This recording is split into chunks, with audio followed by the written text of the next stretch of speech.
Why is it so, like, yellow? Why does my hair hurt? Oh my gosh, I'm so tired. Okay. I guess I should start.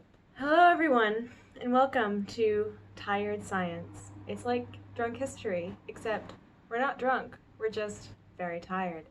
I'm Katie Danis. Hi, hello. If you don't know me, I'm Katie. I'm tired. And today... Oh, stay focused, stay focused. Today, I'm going to tell all of you lovely people about the immune system, how it works. So strap in, because this is going to be heckin' fun. So today, oh my god, stop yawning. Today, we're going to be talking about some of the molecular components of the immune system, their functions, some of their structures, how they work, why they're important, etc., etc. And I'm going to try to do it all without falling asleep. Oh my god, oh, I need to go to bed. Oh my god, it's only like 10:30 p.m. Focus, focus, focus. I'm going to talk about one specific kind of virus and how it would work in the immune system of a non-immunized person. And I'm going to do this to give kind of a frame of reference for some of the components of the immune system, especially relating to viruses. Okay, stop. Okay, so this virus that I'm going to talk about is herpes, the herpes simplex virus. There are two main strains of the herpes simplex virus. One that causes oral herpes, so cold sores, and the other that causes genital herpes, which is sexually transmitted infection. Both are double-stranded DNA viruses, and what that means is that they have DNA as their genetic material, and it's double-stranded rather than single-stranded. So it has that classic like double DNA strand. But viral genomes are usually quite small, and they are not enclosed in a nucleus, so they're just kind of floating around inside of the virus. So basically, what would happen if you were to get infected with herpes, which can happen in several ways. Let's talk specifically about cold sore herpes, just for the sake of this video. Cold sore herpes, that's herpes simplex virus type 1. Imagine that you kiss someone and that person has cold sores or has the oral herpes virus. First, what the virus has to do is get past the epidermis, the outer layer of your skin, because your skin is not only the biggest organ in your body, but also your main line of defense against infection. So once the virus penetrates the skin barrier, it latches on to a host cell, because a virus has to have a living host in order to grow and replicate. It can't do it on its own. So, latches onto a host cell, and then the herpes virus is like injecting its DNA into the host cell. So it's like, pow. Okay, now you got the double-stranded DNA, and it's inside the host cell, the cytoplasm of the host cell, which is like the gooey part in the cell. I don't know if it's really gooey. It's just, it's the cytoplasm. What do you want me to say? Basically, you got the viral DNA in the cytoplasm. And then the viral DNA is like, knock, knock. And this host cell is like, who's there? And the host cell doesn't know that it's a virus because it's like never seen the virus before. So it's like, knock, knock. And the host cell is like, who's there? And the virus is like, definitely not a biological threat. And the host cell is like, cool, come on in. And the host cell is like, hello, virus. Hello, here are all of my machinery things, because you seem like a cool dude, and like there's no way that you're just using me for my RNA polymerase. And so the virus is like, no, there's no way I'm just using you for your RNA polymerase, but behind the host cell's back, it's like, I'm totally using you for your RNA polymerase. And so the virus is like, okay, so basically I'm gonna use this host cell's RNA polymerase and ribosomes in order to manufacture my own RNA, and then use that RNA in order to make proteins. So basically, the host cell's RNA polymerase unwinds the viral DNA, and the viral DNA is like, whee, yay, being unwound. And then the host cell's RNA polymerase transcribes the viral DNA into viral mRNA. And then the viral mRNA has a thing called viral early mRNA. And the viral early mRNA is like the first little part of the viral mRNA. And it's like, whee, and it goes off to the cytoplasm. And So the viral early mRNA is like in the cytoplasm, and then it's translated by the host cell's ribosomes into viral transcription factors, which basically just like ramp up transcription.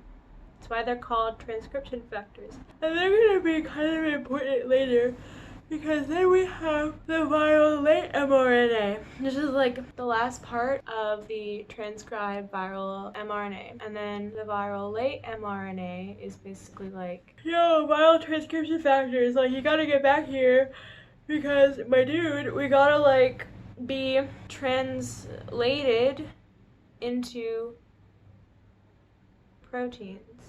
Oh, so we're gonna make a bunch of proteins, and then they're gonna self-assemble and make a bunch of viruses so that we can finally create our mega virus army and then finally lyse the cell, or like rip open the cell or explode the cell and then just leave and proliferate and go everywhere in the host. Go, go, go, fly, baby, free. So the viruses have kind of lysed this first host cell. They've gone everywhere. And then they kind of go dormant for a while, and this is called a lysogenic cycle. So a lytic cycle is when the virus like bursts open the cell. Oh my god. Whereas in a lysogenic cycle, the viral DNA becomes like part of the host cell DNA, and then it kind of like lies dormant for a hot second, and then when the host cell divides, then it carries the viral DNA with it, and so they kind of lie in wait. And then when the time is right, boom, they all like go and are like transcribed into proteins, self-assemble, and then lyse their host cells, and then go beyond their merry way and kill you. Or do whatever they do, not necessarily kill you. I mean, they might kill you, but you know, it just depends on the virus. So the herpes simplex virus can be triggered by a number of things. Oh, once it's kind of in its dormant stage, it's not going to show symptoms, but it can be triggered by stress. So you've kissed this person, it's all well and good, but then you get super stressed about, I don't know, maybe a micro test that you've been studying for, so you haven't been getting much sleep. Just, you know, hypothetical situation that totally didn't happen to anyone I know. Anyway, so you get stressed out, and you're like, oh no, what's gonna happen? I've got all of this like adrenaline running around and all of this cortisol. Oh no, what's gonna happen? And that is what's gonna trigger lysis. So basically, we're gonna talk about the innate immune system right now. So the innate immune system is what everyone, or most people, are born with. So adaptive immunity is what you get through inoculation or vaccination, where your memory T and B cells basically like recognize a pathogen next time it makes its way into your system, and they're like, yo, I've seen you before, like let's do this thing, like let's get this bread. I'm gonna like yeet you out of this host because this is my terrain and y'all are like impeding on my space, and it's not working for the feng shui of this host. But there's also innate immunity, and innate immunity does not come from vaccination. So basically, imagine that this is the first time that your immune system has encountered the herpes simplex virus. You got this phagocyte, and a phagocyte is a cell, cyto, meaning cell from the Greek word, and then phago, eating, also from a Greek word. And so a phagocyte is like, it's a Monch cell. So it like looks at the virus and it's like, nom nom nom nom. And so the phagocyte sees this infected cell. And an infected host cell, a cell that's infected with the herpes simplex virus, does not have the MHC1 glycoprotein on its surface. So that is how the phagocyte knows that this specific cell is infected. And so it basically is like border patrol. So it's like, yo, my dude, like I don't want to cause any beef here, but like looks like y'all don't have the MHC1 glycoprotein on your surface. And then the virus is like, oh no, I'm just like passing through.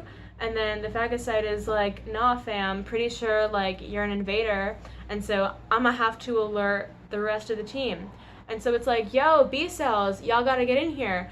And then the B cells are like, yo, sick, like we don't know who this dude is, but we know that because you don't have the MHC1 glycoprotein on your surface host cell, you're a threat. And so it starts making all of these antibodies from the antigen. And then the T cells use that antibody. So the antibody produced by the B cells notifies the cytotoxic T cells that all of these like infected cells are a threat to the host. And so the cytotoxic T cells go around and they're like pew pew pew pew pew, and they just like kill the infected cells.